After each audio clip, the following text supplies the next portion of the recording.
What's up, everybody? Today on Ronnie Rants, I will be talking about dumpster fires, and not just any dumpster fire. I will be talking about business email compromise, also known as BEC. A lot of people know me as the guy who tracks a lot of this stuff and kind of advocates for a lot of things with it, but what exactly is it? So, coming straight from the horse's mouth, a lot of people track business email compromise as a type of phishing email.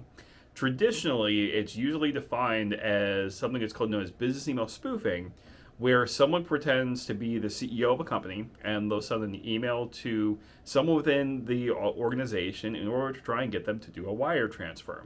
Once that wire transfer is confirmed, then the attackers make off the money, and that's how they steal money. Business email compromise. Initially, when I started tracking it, though, I started tracking it roughly around June of 2015. And when I started tracking it, it was something where it started to get a lot bigger at the time. And it was something where a lot of people really weren't able to make heads or tails of it. The reason for that was because we knew this thing was going on.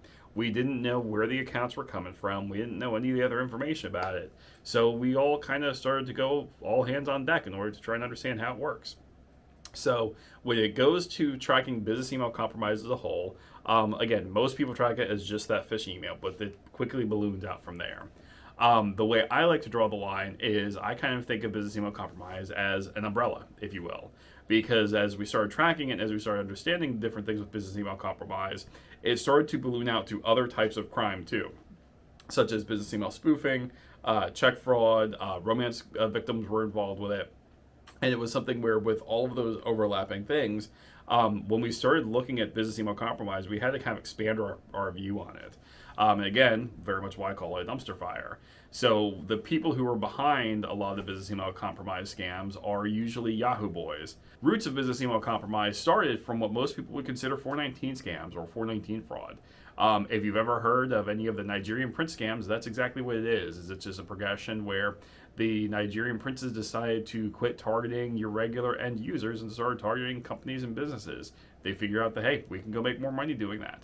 So that's pretty much it. That's what BEC is it's a collection of a lot of those types of scams and a lot of those types of fraud that's being used in order to go and steal money.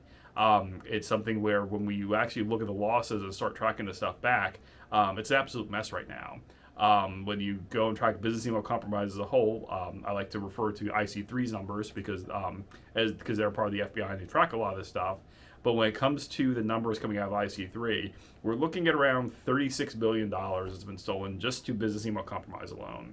But the problem with looking at just that number is it doesn't include the romance victims. That doesn't include other areas such as invoice fraud, other types of email compromises. It doesn't include the real estate side. It doesn't include the check fraud side, where you have the same scammers who are running the business email compromise side who are also running victims on Facebook or other marketplaces in order to kind of go back and forth and receive money.